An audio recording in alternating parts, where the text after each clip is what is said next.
Come on here. There we go. All right. I'm going to minimize this.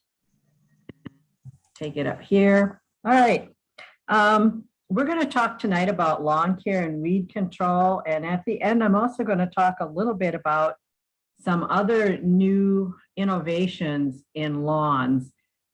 Two of them that are currently new things. You may have heard of no-mow. That's been in the paper here locally, and you might have read about that somewhere. And the other thing I'm going to talk about is bee lawns. Before I start telling you how to make a pristine lawn, I want to also say that America's lawns have become pollinator food deserts. If you know what a food desert is for people, it's an area, either rural or urban, where people do not have ready access to a grocery store. They may rely on gas stations for food, and the quality of the diet from items sold at these stores is very poor. This results in high food costs for very unnutritious food. American lawns have been sprayed to death, and most notably, it's to the death of pollinators. A manicured lawn has absolutely zero food for a pollinator. We used to have weeds in our lawns, and although they are not excellent pollinator foods, at least there was something for them. We have 40 million acres and counting of lawns that used to be available for pollinators. Many of those now are not because they're highly sprayed. Excuse me, I have no one else to answer the phone, so I'm going to let it go.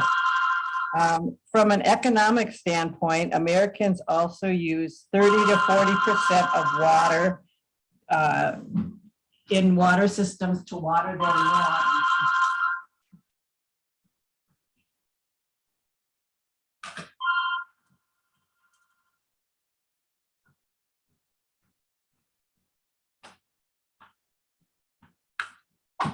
Sorry about that.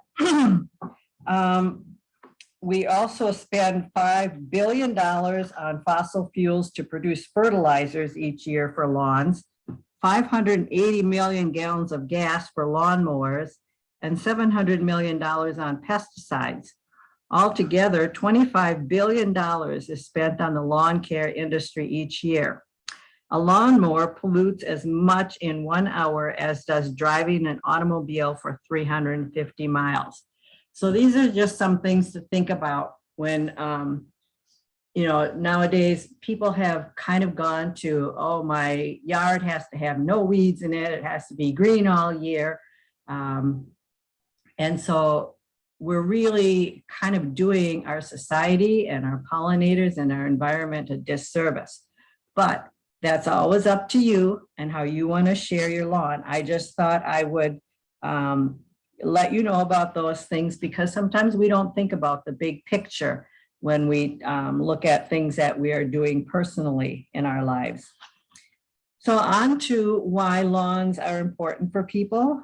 A healthy lawn provides many benefits. It prevents erosion and it keeps rainwater from running off your lot and taking the soil with it and any nutrients. It filters the water that it does catch. It provides a cooling effect as opposed to bare soil or non-plant surfaces. It's a good base for play and sports activities. It looks pleasant and soothing. Green always gives us a soothing feeling, and it adds to a home site's value. So there are benefits to having lawns. It's just how do we want to take care of our lawns and what do we want from our lawns? Let's see. When you think about what you're going to do to take care of your lawn, you might want to think about what activities occur on your lawn. Is it used for a play area for children and pets? Does no one ever walk on your lawn except you to mow the grass? Do you use your yard for entertaining and other such things? So think about what you want your lawn to do for you. Then also think about how much time and money do you want to spend on lawn care. So I'm going to give you a wide range of different things you can do. Some of it's minimal, some of it's more extensive. And you can decide what you want to do, but keep in mind, what do you think your lawn should do for you? What are your neighborhood expectations? Right here in our part of the state, there really is no, outside of controlling noxious weeds, there's really no ordinances or anything that tell us how to keep our lawns and that sort of thing. But sometimes you might be living in an area where there are certain expectations for your lawn. And what do you want to do to promote a healthy environment? So we're going to talk about establishing maintenance for an established lawn, such as mowing, fertilizing, and watering. And then we'll talk a little bit about some things that might have to be done occasionally, like aerating and dethatching. And then we'll talk last about, if you want to do weed control, what are you going to do?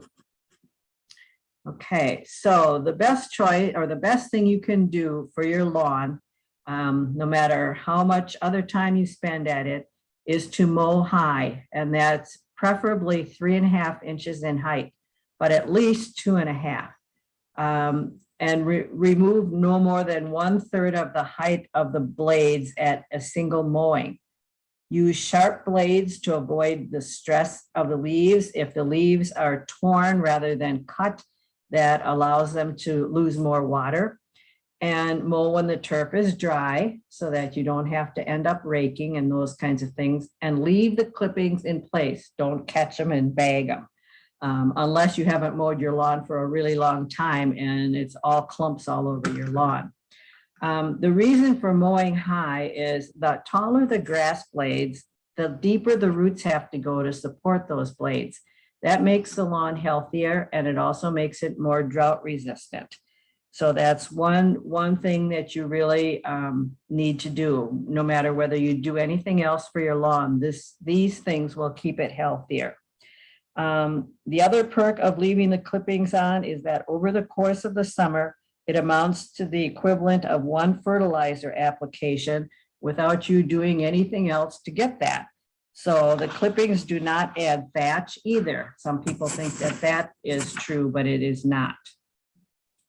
Some of the benefits of fertilizing, if you choose to fertilize, the lawn will be thicker if you fertilize, and the minimum of once a year also increases the skipping fertilizing once a year, or not at all, increases the runoff by 70% because the lawn is more sparse, and so the soil washes off in heavy rains. Well-fertilized lawns also make the grass thicker, and that keeps the weeds from starting because they have a harder time starting in the shade in a nice thick lawn. A well-fertilized lawn also withstands traffic better. It increases the home value. We talked about that earlier. It increases the cooling capacity, and it keeps the air cleaner of dust and pollutants because you're not kicking up dust when you're out on the lawn playing and doing sports and things like that. So that's the second best thing that you can probably do for your lawn. And it doesn't have to be a lot. Most lawns need about 4 pounds of nitrogen a year, and half that amount for an area that's shaded most of the time. Nitrogen is the N in the NPK ratio on a bag of fertilizer. In Wisconsin, there should be a 0 for the middle number, which is phosphorus. That's a state law. The only time you can add soil fertilizers with phosphorus is if you're starting a new lawn, and that should only be done after a soil test to make sure that it needs it. Most Wisconsin soil has enough of all the other nutrients, so paying more to get iron and all kinds of other things in your soil is not necessary. Depending on how much you want to fertilize your lawn and how much time you want to spend on it, you can fertilize just once a year. And the best time to do that, if you're only going to do it once a year, is mid to late October. And we like to say there's a holiday schedule for applying fertilizer to your lawn. And think of it should be around Halloween time when you apply that one application of fertilizer, if you're going to do that. And you should use a slow release fertilizer at that point. And the grass continues to grow until it freezes, and the roots continue to develop also, even when the top of the grass has maybe died back from frost. If you're going to do kind of medium quality lawn care, then you would want to add another application at Memorial Day and Labor Day. And if you want high maintenance lawn, you would fertilize at Halloween, Memorial Day, 4th of July, and Labor Day. If you're doing this much fertilizing, you have to realize that you're going to have to water the lawn all summer. And in Wisconsin, most of us have bluegrass lawns, so allowing it to go dormant when the rainfall kind of, gets sparse in maybe late July and August.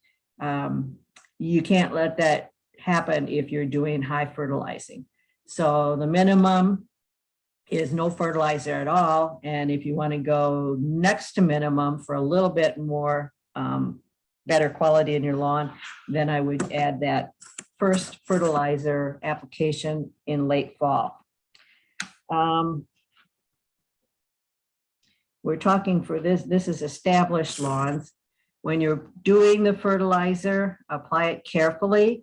A fertilizer should have at least 25 to 50% slow release elements. Otherwise, it tends to run off if you get a heavy rain.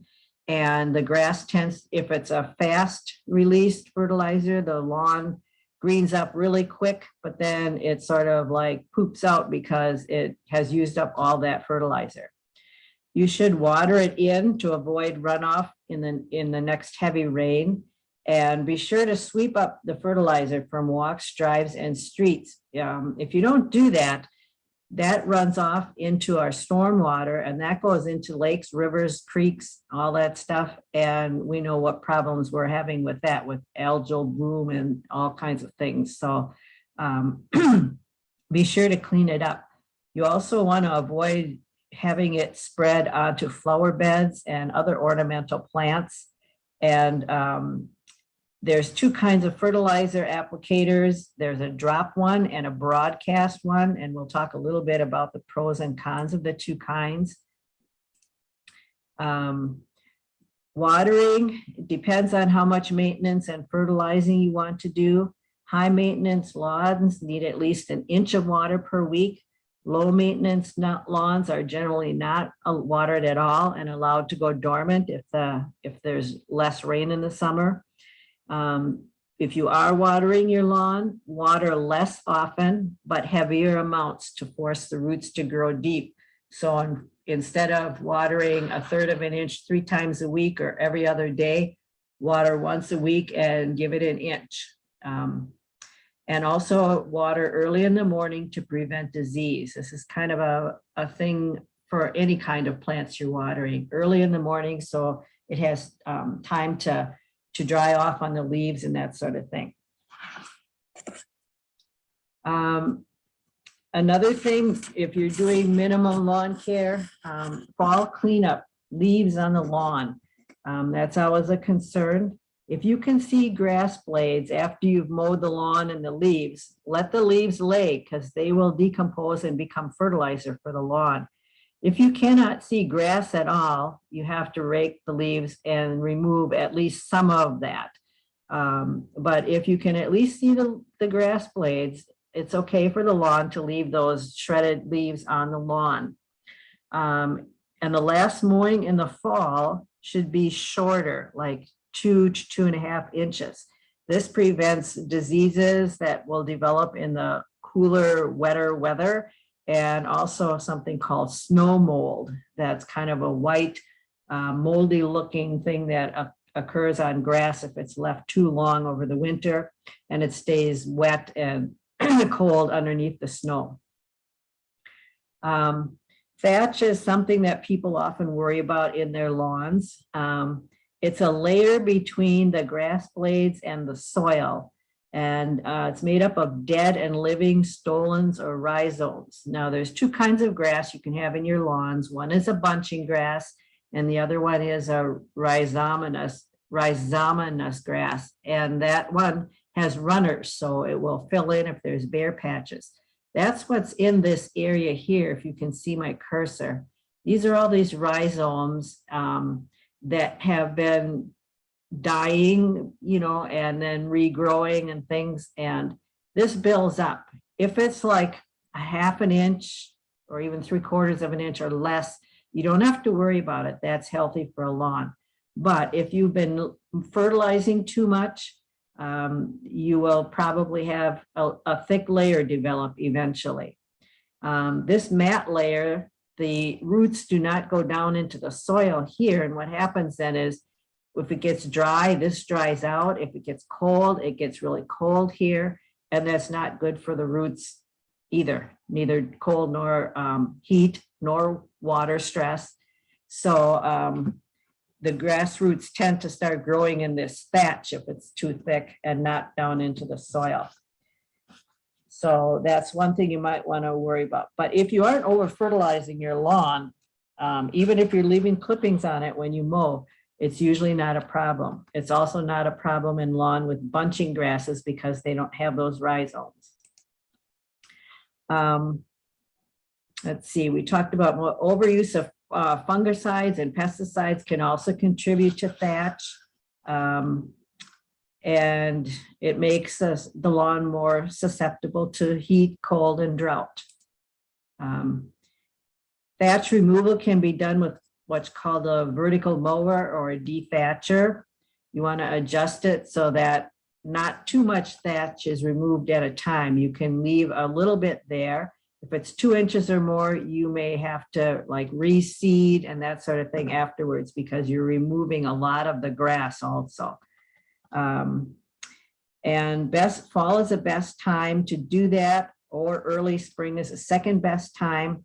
Do not dethatch stressed lawns. So if it's in the middle of the summer and your lawn has gone dormant, that's not the time to dethatch it. You want to have plenty of water coming down when you dethatch and afterwards. It also harms the appearance and reduces the density of the turf. So some people do this as a matter of fact thing, like every year or every other year, but take a look at the lawn first and see if it really needs it. The other common problem that comes up with lawns that tends to make them not real healthy is compaction. If you cannot push a pen into the soil when it's dry, oops, I think I went too far here. My cursor.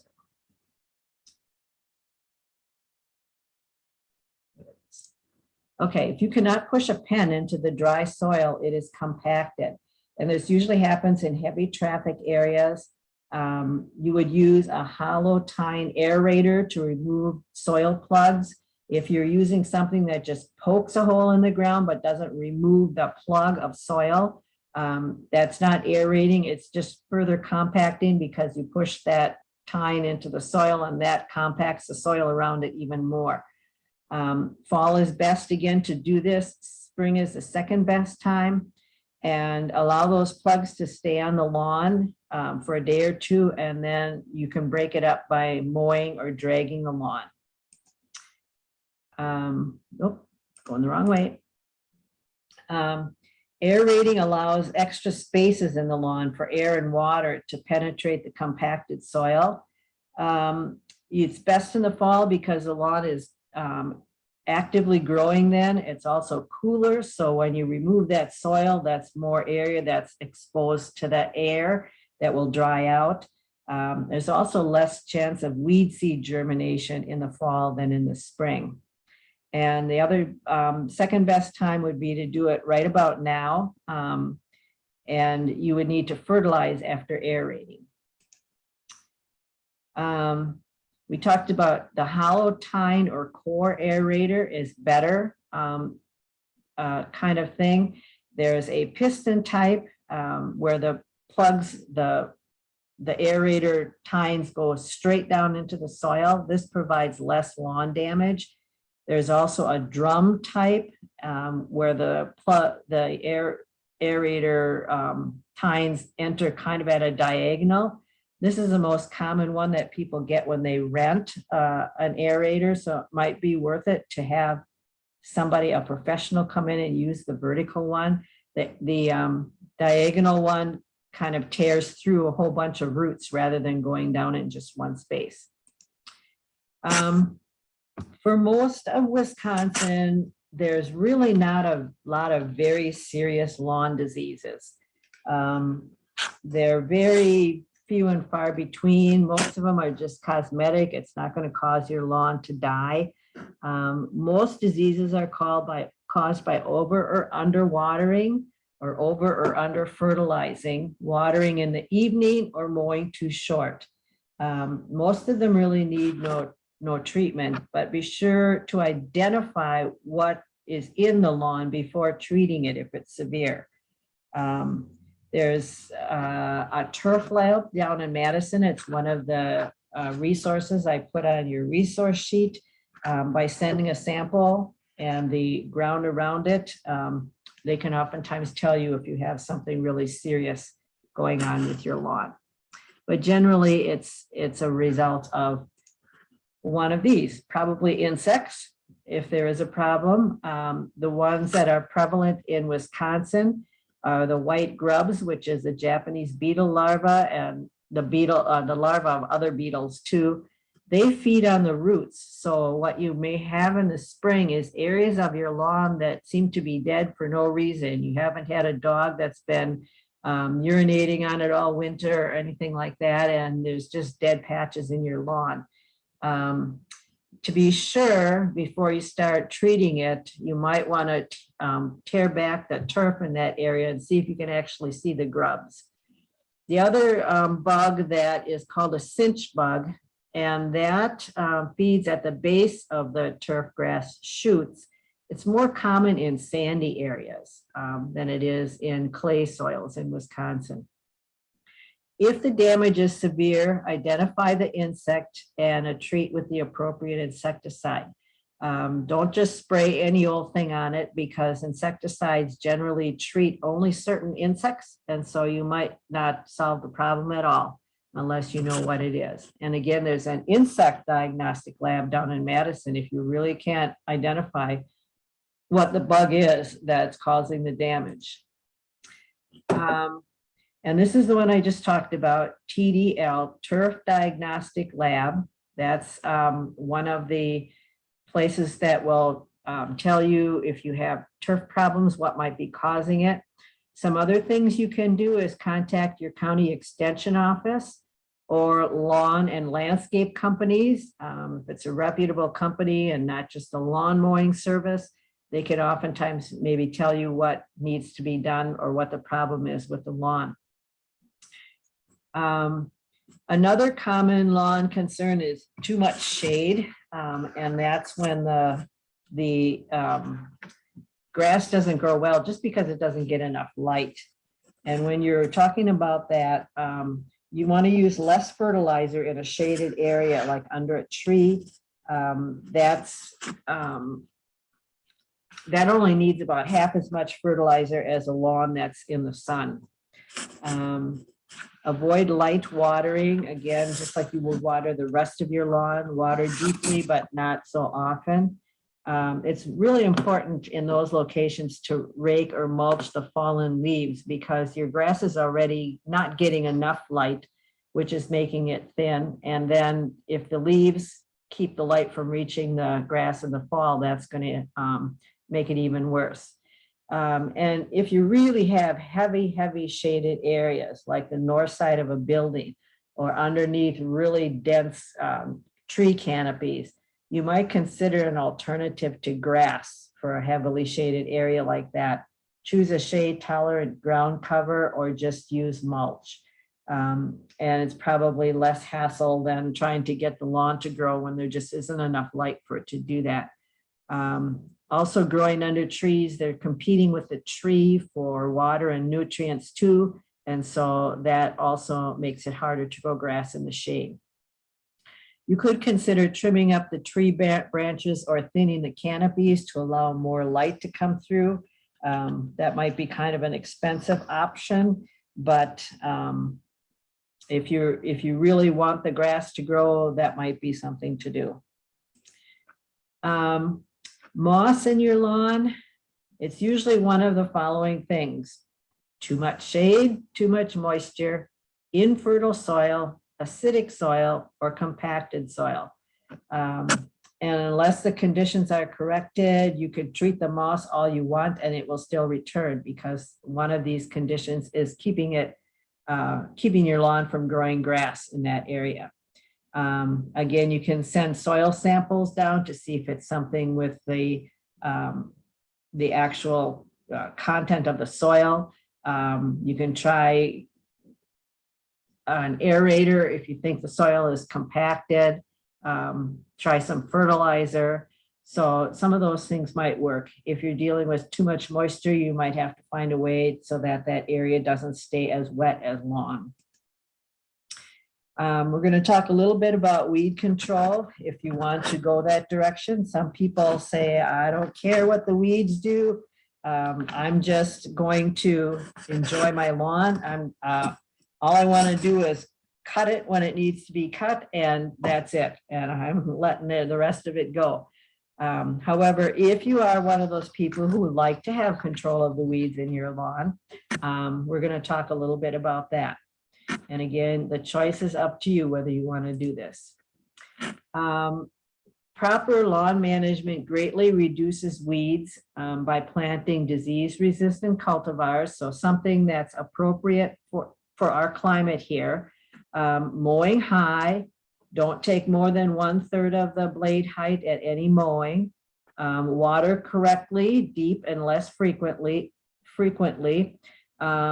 Fertilize minimum of once a year, and use shade tolerant varieties in shade areas, control insects and diseases. All of these things are the basics of keeping your lawn healthy enough that weeds are going to have a hard time getting a foothold in your lawn.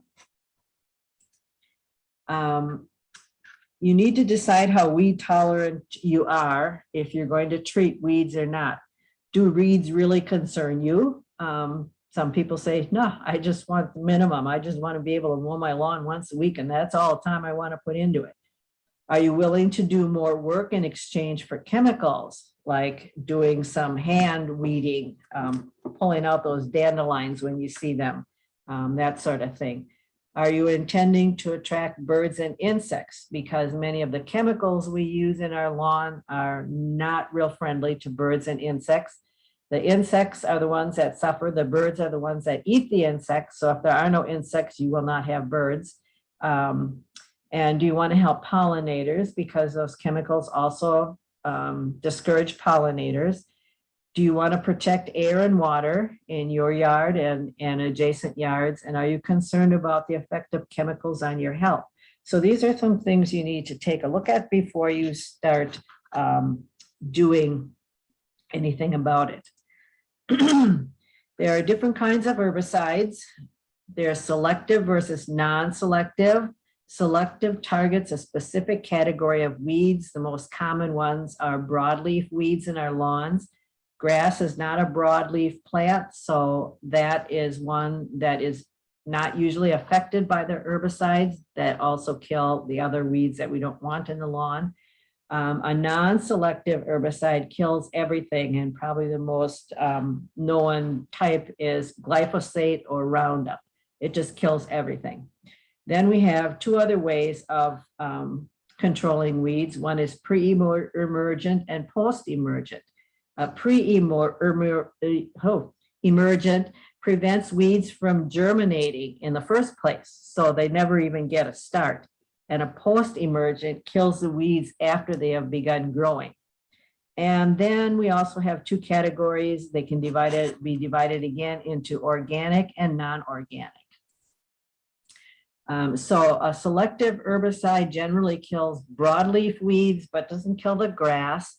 They will also kill many garden and ornamental plants that they touch. So if you're going to treat your lawn, you have to be careful that the herbicide doesn't get into flower beds and on shrubbery and that sort of thing. And some are not recommended for use under shrubs and trees. A non-selective herbicide will kill everything. It's useful for controlling all vegetation when you want to start a new lawn. It's not generally a weed control thing you do, and it will not keep new weeds from germinating. So even if you kill the weed with glyphosate, eventually with others, weed seeds are present, they will sprout and continue to grow. Pre-emergents have to be applied before weeds start growing, but will also prevent grass seed from growing too if you're renovating a lawn. So it keeps all seeds from germinating. An example of pre-emergent is crabgrass preventer if it's applied before May 1. We also say when the forsythia blooms, that's a good time to treat the lawn for crabgrass, because crabgrass starts to sprout at about that temperature and those conditions when forsythia bloom. So we're almost a little bit past that for a pre-emergent kind of herbicide to be used. Most of them can't be used on new lawn seedings because you're also going to prevent the lawn seed from germinating. A post-emergent is used to control weeds that are already growing, and it's usually applied with a sprayer or a spreader, and you select what the kind of post-emergent you're going to use based on the kind of weeds you have. Some chemicals are more effective on some weeds, and some weeds are not affected by certain chemicals. So you need to choose the right one, otherwise you can spray and still not kill the weeds in the lawn. And then we have another breakdown, an organic weed control. Some common ones that people sometimes use is iron, vinegar or vinegar and salt solution, essential oils like oil of clove, flaming, which is actually like a little like torching the weeds, boiling water, hand pulling. And these are usually not as effective. They're more time consuming, and whether or not they're harsher on the environment, it depends. Vinegar is also an acid, and some of these other things are also can also kill the grass too. Generally, most organic weed controls kill the top of the weed, but not the root. And so you might have to apply them a couple times before you wear out the plant's roots to resprout again, and it just wears out its reserves, and then it's gone. And most kill vegetation around the weeds as well. So if you're putting vinegar and salt solution on plants on your lawn, it's also going to kill the grass right around that area. One trick though that is pretty effective, a lot of people spray the cracks in their sidewalks and stuff with an herbicide. Boiling water also does a really good job of killing the weeds in sidewalk cracks, and it's completely non-toxic. Just boil some water and go out there and use a kettle or a teapot or something and just pour it on the cracks in the sidewalk. There's no chemicals in it, and there's no environmental concerns. It will also kill the grass though if you put boiling water on the grass. Non-organic herbicides are the chemical ones that we talk about, there's tons of ones that have different formulations. It produces a more complete control, very often takes the roots out too, depending on the time of the year that they're used and how big the plants are. It does contain, quote, chemicals, and care must be taken as to where, when, and how they're applied. Many beneficial insects, pollinators, or birds are affected by these chemicals, and also all of the soil inhabitants. We have millions of little microorganisms in our soil, and it doesn't do those any good to be spraying your lawn all the time either. Care must be taken not to pollute water or apply to desired plants, because it will also take out your desired plants too. And many times people have discovered too late that they have sprayed their lawn, but it's drifted, we call it. In other words, the spray has gone on the wind into a garden or something where they didn't want it to be applied, and also stunted or killed some of the plants there. So that's one of the things that you need to think about when you're using the chemical ones. General herbicide conditions, no matter what you use, or considerations, identify the weed that you are trying to control, because not every herbicide ingredient kills every weed. Is there an environmental way to solve the problem by, say, adjusting the soil pH or choosing a better grass cultivar for your lawn, improving the drainage, fertilizing instead of going to kill the weeds afterwards? Some weeds really depend on a certain soil. I'm trying to think of red sorrel is a weed that grows in lawns where the soil is too acidic. And just by applying some lime to soil, that will make the plant go away because it can't stand a higher pH. Remember, herbicides must be applied exactly according to the label directions to be safe and effective. The directions on the label are legal, it's the law. So if you are using those herbicides, it's important to do that exactly. Timing is also important. Some are better applied in the fall, others in the spring. So I'm gonna talk a little bit about some of the common weeds, and I'll let you know which is a better time to do it. But a publication from the Learning Store down at Madison, it's A1990. That's one of them in your resources. And it's a really great resource for controlling particular weeds, because it helps you to identify the weed and then what chemical works best if you're going to treat it. I can't stress again how much read the label directions and follow them exactly. Do not apply herbicides to non-target plants or on hard surfaces such as sidewalks and paved driveways. This is especially important if you're doing it with a spreader. So you have a granular kind of herbicide and you're doing it with a spreader. Be sure to get it off the sidewalks and the driveways and that sort of thing, because that again will wash into streams and affects plants and animals downstream. If you're using a liquid formulation, something that's diluted with water and then sprayed, be sure to do it on a calm day. Avoid drift onto desirable plants or maybe into your neighbor's yard, and they won't be very happy with you if you kill some of their plants. Apply liquids at low pressure if you're using a sprayer that has pressure on it, not the highest pressure. Keep it as low as you can in order to prevent the drift. And do not use weed herbicides such as 2,4-D in midsummer or when temperatures are above 85 degrees unless it's absolutely necessary.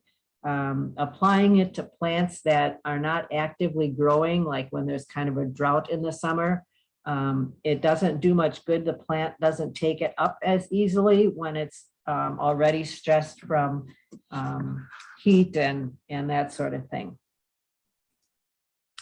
There are two formulations a lot of times, and it will say this on the label of the kinds of herbicides that you spray on something. There's an ester formula, and this is when used early in the spring or late in the fall when the temperatures are below 85 degrees. Use an amine formulation at all other times. So in other words, if it's hotter during the hotter part of the summer, you want to use an amine formulation, and it will say on the label an ester or an amine. Wash your sprayer out with clean water and a detergent or ammonium solution after each use.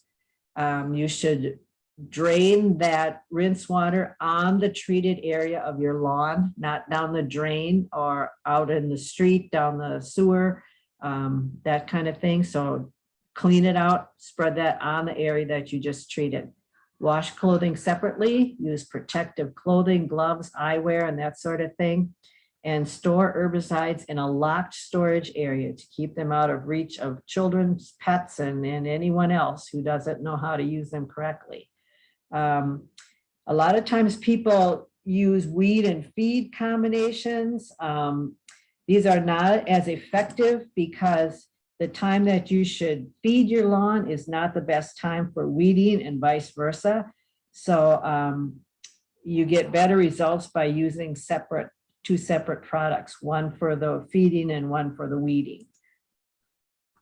Another reason is if you do the weed and feed, you're treating the whole lawn with the herbicide, where you maybe only have to treat part of it or sections of the lawn, or maybe individually actually spraying just certain plants in the lawn. There's 3 or 4 common herbicide ingredients. One is 2,4-D. There's dicamba. Do not use this more than once under trees and shrubs a year. Mecloprop and triclober. So these are common ingredients. Some of them are more effective on some plants than others. So we're going to take a look at some of the common weeds that we find in lawns. And this one is, of course, everybody knows this one. It's one of the first plants to bloom for pollinators in the spring. If you look around right now, dandelions are blooming, but there isn't a heck of a lot of anything else blooming right now. And when those native bees and things come out of hibernation in the spring, they need pollen and nectar in order to survive. And these plants are, unfortunately, one of the ones that do provide that for pollinators. A dandelion has a really deep taproot that must be removed completely if you pull it by hand, or the leaves will regrow again. It's susceptible to most herbicide ingredients, and you can treat these at any time of the year, spring through fall, because they're pretty actively growing almost all year. Another common one, especially in wetter areas and shade, is creeping Charlie or ground ivy. Increase sunlight and fertilize and water for a thicker lawn to discourage it, because it doesn't grow very tall. So if you have a tall, thick lawn, it's going to have a hard time growing through that lawn. If you pull it, it's pretty easy to pull the plant, but you have to get all the roots and stems or it will regrow, because every little bit, and I mean little bit, like half an inch or less, there's new roots growing along the stem. So if you pull most of it but leave small sections of roots there, that's going to resprout. It can be treated with any of the 3 except 2,4-D. 2,4-D doesn't do anything for ground ivy. And the best time to treat this for really total control is about the time of the first frost in the fall. It takes the chemical down into the roots at that time. And although it might not look like it's dead right after you spray it, it very often has a hard time coming back the next year. Chickweed is another common one. There's different kinds of chickweed. It can germinate in the fall and continue growing in the spring. I've been finding this in patches in my lawn already this year, good sized patches like the size of my hand when I spread it out, because it started growing last fall. It's, again, a low growing plant. So if you have a healthy, thick lawn, it's going to have a harder time getting started. You can hand dig it. Be sure to remove the root completely. It's often has a central root, but it may also be rooted along the stem. And it kind of grows out from a center root. Pre-emergent herbicide can be used in the fall or in the spring to keep this from sprouting in the first place. And again, 2,4-D is less effective with this weed. White or Dutch clover is actually a benefit to your lawn.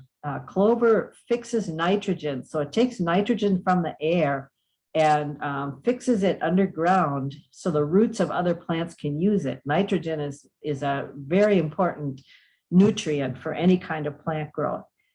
It's also beneficial for pollinators. It blooms early in the spring, but it also blooms through the summer, especially if gets a little rain, it'll rebloom. It withstands high traffic, so it's good to have in your lawn. It's very hard to pull because it has a really long taproot, and it will be killed by any of the 4 ingredients in most herbicides. But again, before you go crazy getting rid of this, it's actually put into some lawn seed mixtures in order to fix nitrogen for the grass. Crabgrass. This is an annual grass, so it sprouts in the spring and it grows all summer, and about middle summer it starts producing these seed heads here, and it can produce a prolific number of seeds. It likes lawns that are mown too short or lawns that are weak, especially if it's a little bit more on the dry side. It germinates at 55 to 60 degrees soil temp. So that's why we say you need to do this to treat with a pre-emergent about May 1st before that soil temperature reaches that 55 to 60 degrees. You can also hand pull it when it's young too. If you know that it's usually a problem in a certain part of your lawn, if you get in there and get it when it's small before it becomes the size of a dinner plate or better, that also helps too, because it allows the grass to grow, because this kind of smothers the grass where it grows. Quackgrass, this one is really, really hard to control. It's got these really tough rhizomes that can go sometimes a foot or more between plants. Thick lawns compete better with it. If you really have a lot of it in your lawn, about all you can do is kill the whole lawn and then reseed and restart again. If you're pulling it, you have to get rid of this whole root. Otherwise, it will sprout from these little nodules along the root. So it's just a nasty weed. And once it gets started in the lawn, it's really, really hard to control. There really is no, it's a grass like your lawn. So there's no herbicide that will treat it without killing your lawn. Black medic is often mistaken for Dutch clover because it has the 3 leaflets things, but the clover has a little white chevron. I'm going to back up to that picture again here. If you notice, there's a little white, like if you look at this leaf here, there's a little white kind of a V shape on each of the leaves. That kind of distinguishes it from the black medic, which does not have that. And the flowers on the black medic are yellow. And then after they develop seeds, it's a little bunch of black seeds.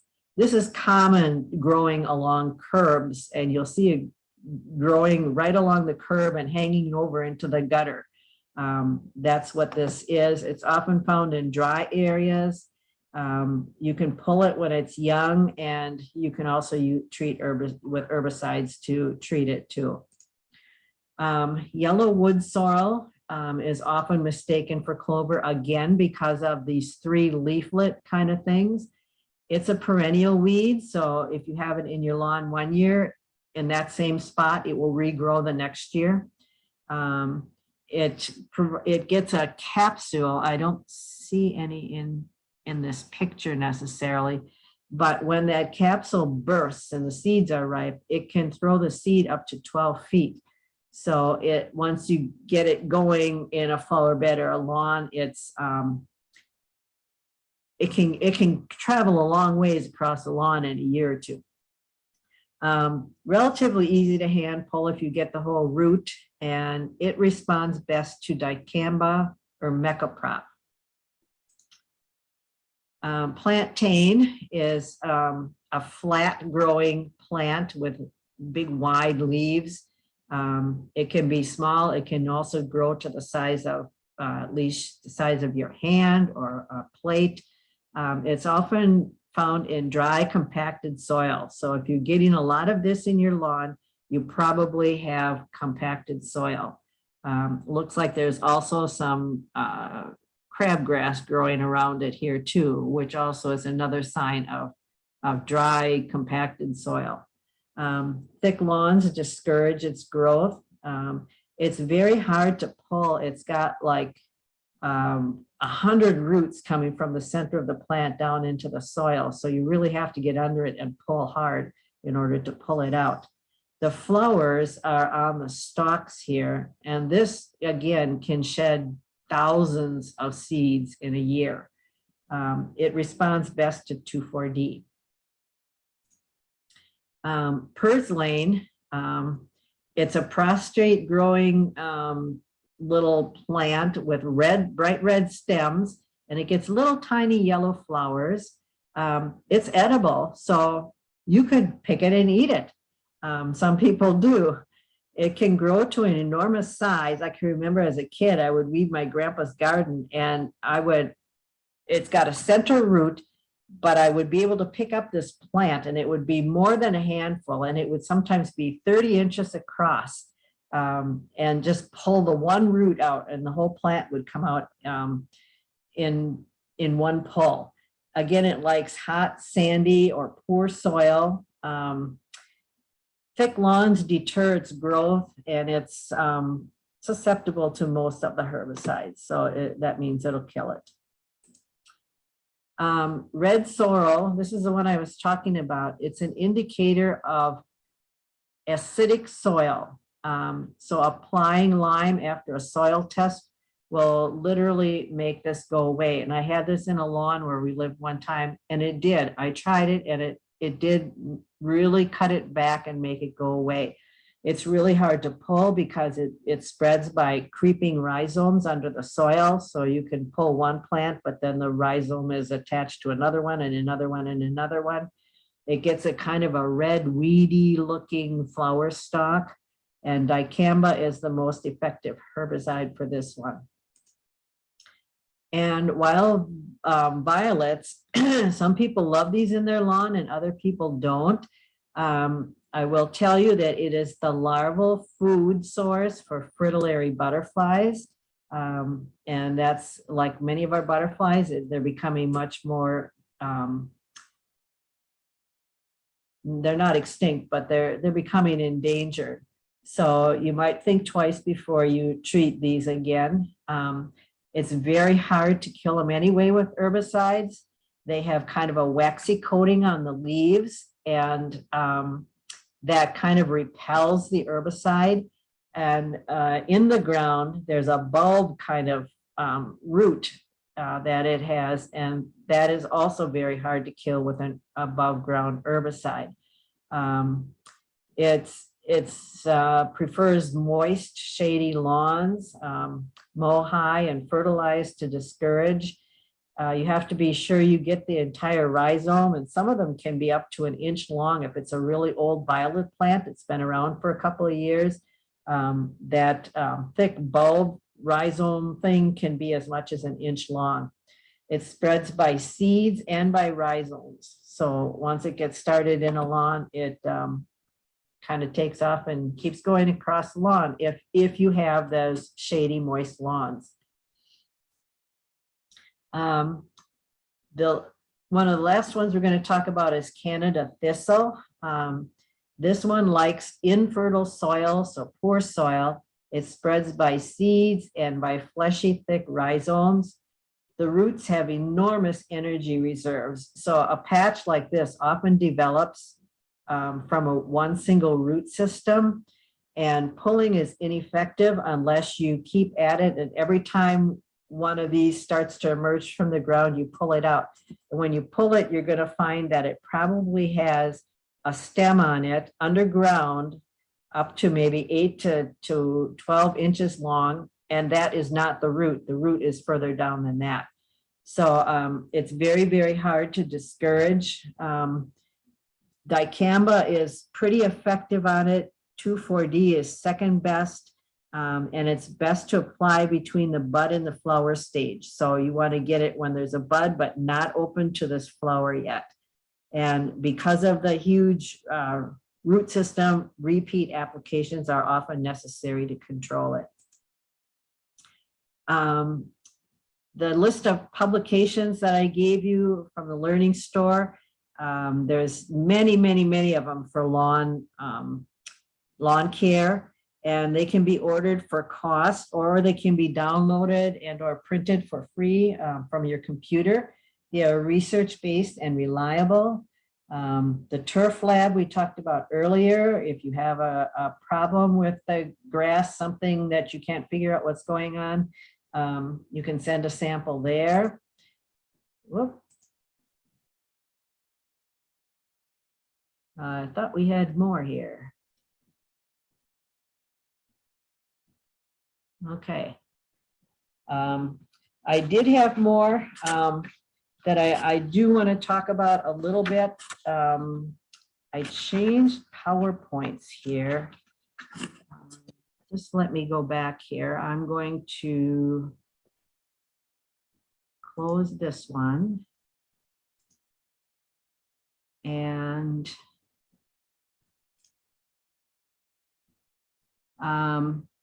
this one, when I was setting up, I was having trouble with getting the background print, but I'm going to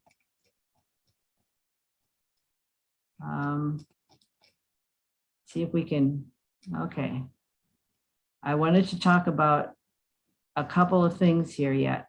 The insect diagnostic lab is also down at Madison. So if you have some kind of insects that you think are doing lawn damage, they can help you identify them if you can't identify them. Some other thing I wanted to talk about was the no-mow May. This has been going on in the UK for a while, but in Wisconsin, it started in Appleton a few years ago. Residents are encouraged to avoid mowing their lawn during May. And the objective is to give the early pollinators, especially those bees coming out of hibernation, more resources for survival than they have when we mow our lawn and cut off all those dandelions and all those clover flowers and everything. So, and the researchers counted the number of pollinators, especially bees, that were in lawns that were not mowed as opposed to areas that were mowed. And they found that were 3 times more number of different bee species. So different kinds of bees were found in the no-mow area, and a total of 5 times more the number of bees, total bees. So like if there were 25, there were 125 now in the unmowed areas. In order to get this going, very often it takes a city ordinance, or maybe I should say a cessation of a city ordinance. Some cities have ordinances that you have to mow your lawn and control the weeds, blah, blah, blah. So, you know, if you want to get this going in your city and you find out more about it, you may have to talk to the city council or whatever your form of government is about being able to allow lawns not to be mowed in May. It's a big thing we're trying to do to increase the number and the different kinds of bees we have in our area. And I apologize, this is not the format I had here. Bee lawns are something new from the University of Minnesota.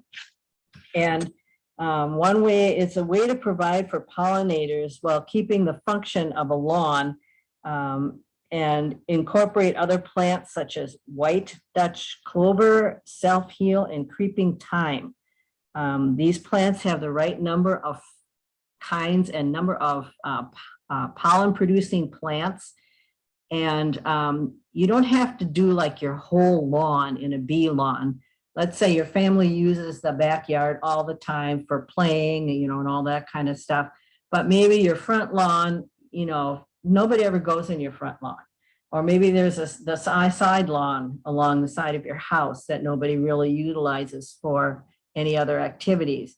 You might want to consider starting a bee lawn there. And basically it's a mixture of fine fescues, which is a kind of grass. And there's a couple different kinds of fine fescues. They, and it can also be done with Kentucky bluegrass, but it doesn't work quite as well. The reason the fescues work better is because they have less water required, less mowing. They don't grow as fast as the Kentucky bluegrass. And so it's better accommodates the flowers that are planted into the lawn.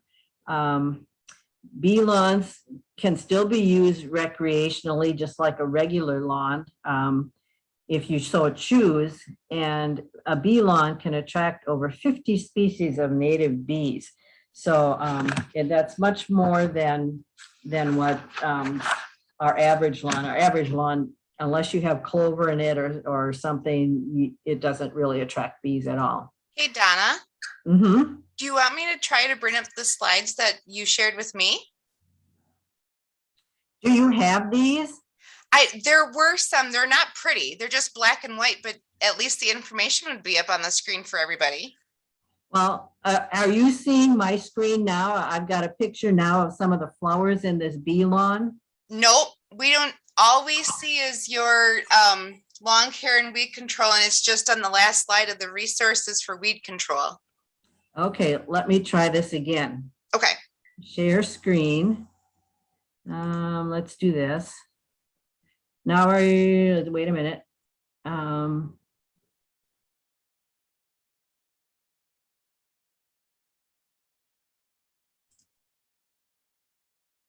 Hey, we see you now. Okay. Good. Okay. There's the no-mow May. I don't know if anybody has questions about that or not. I think Wisconsin Rapids is doing it this year. Yes, they are. They are. There was an article in the Marshfield News Herald not too long ago, I think because of Wisconsin Rapids doing it, because the papers kind of have combined news stories, but that, like I say, some people, I noticed there's a lawn here in town, somebody's doing it. They've got a sign out there on their lawn that says no-mow May.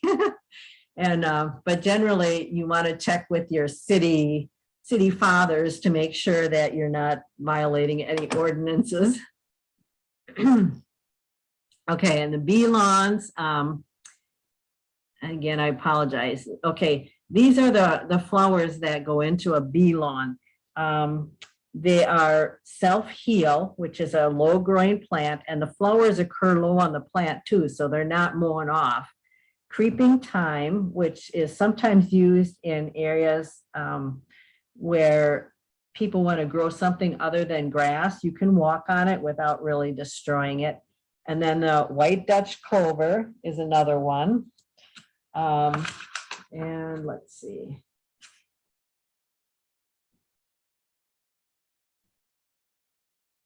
Yeah, self-heal. And so it's all these low growing flowers, and you mow your lawn a little bit higher than, like maybe 4 inches, so that the flowers keep blooming all summer.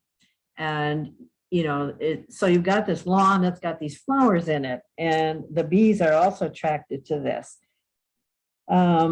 It's tolerant of foot traffic. I said about it provides good food, lots of nectar and pollen in these particular plants. And they can compete with the grass, but still hold their own, too. So neither the grass nor the flowers take over at any particular time. And they are perennials, so you don't have to plant the flowers every year. They come back. And this is something that if you want to know more about it, the University of Minnesota has a lot of resources, how to start it, how to take care of it, what the advantages are, and everything that goes with it. So it's just another thought for people who are kind of environmentally, looking at what can I do, to help pollinators besides just have this lawn with nothing in it that's for a pollinator. I think these are a little out of, okay, some considerations for either the bee lawn or the no-mow May.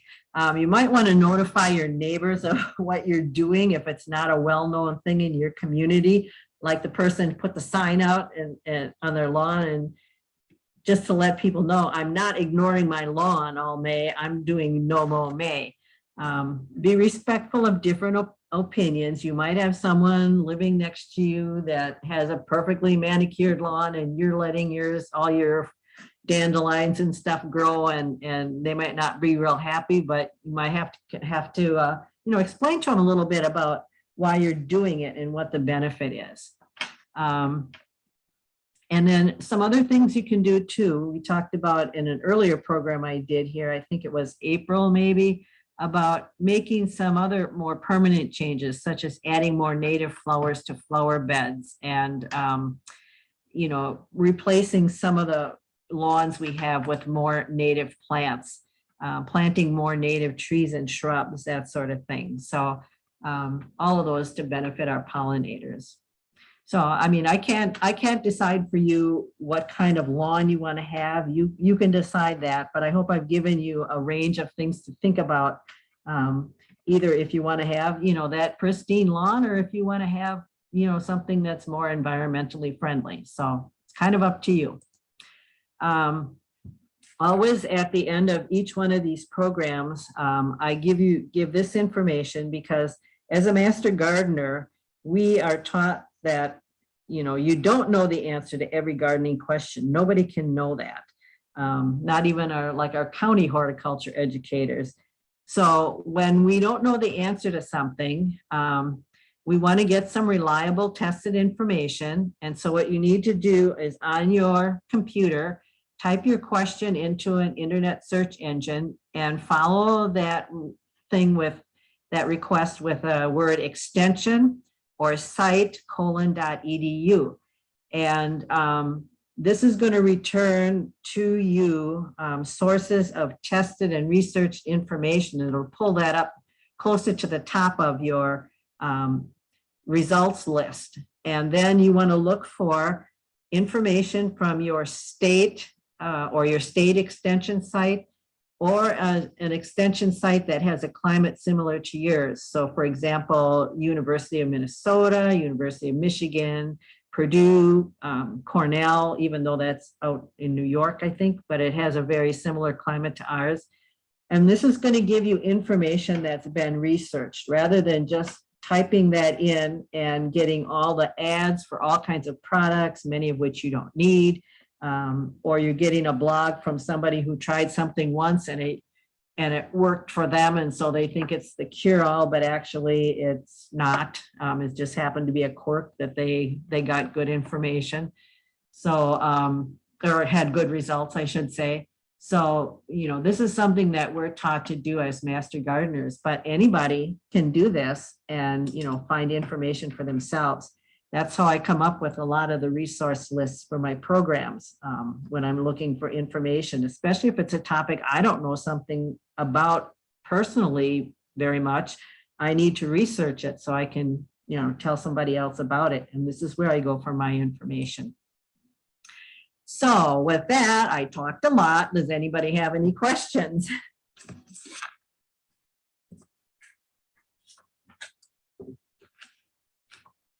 Or does anybody have any suggestions for future gardening topics or concerns that you would like to see a program on?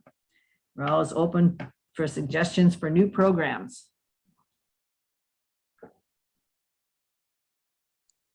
Well, so far we just have a comment that says, thanks a lot for new information. It sure wasn't just a lawn care regular. Well, good. I'm glad I got people thinking about it.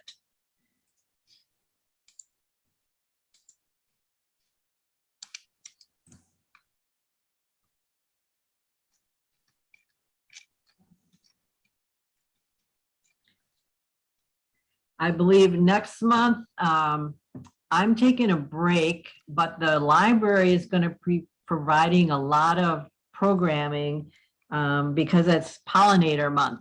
So find out what the programs are at your local library. If not here in Marshfield, many of the other libraries around Wisconsin are doing programming also. see what is out there to offer, and I will see you back in what, July? Yep, it should be back in July. Yeah, there's 3 different programs that are going to be live Facebook events for it was actually through the public library in Milwaukee is getting together with the author Melinda Myers.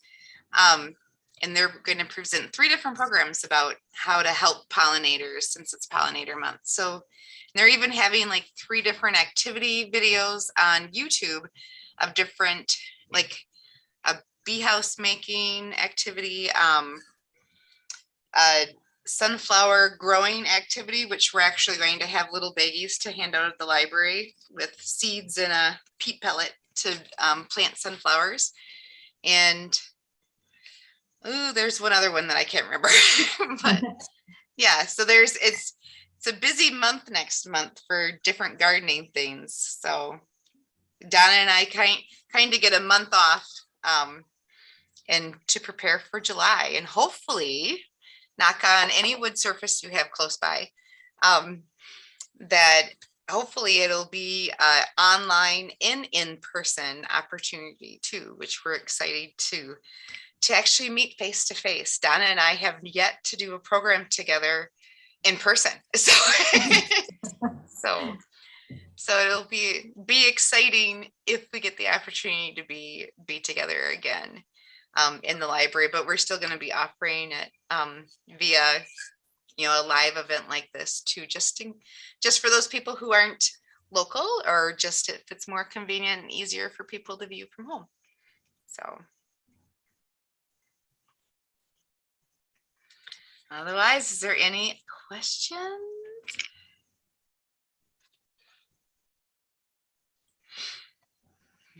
Going once, going twice. How about any topics that you want us to cover? We've been covering quite a few, but so we are running out of ideas. So we want your ideas, something that you would find interesting to learn about.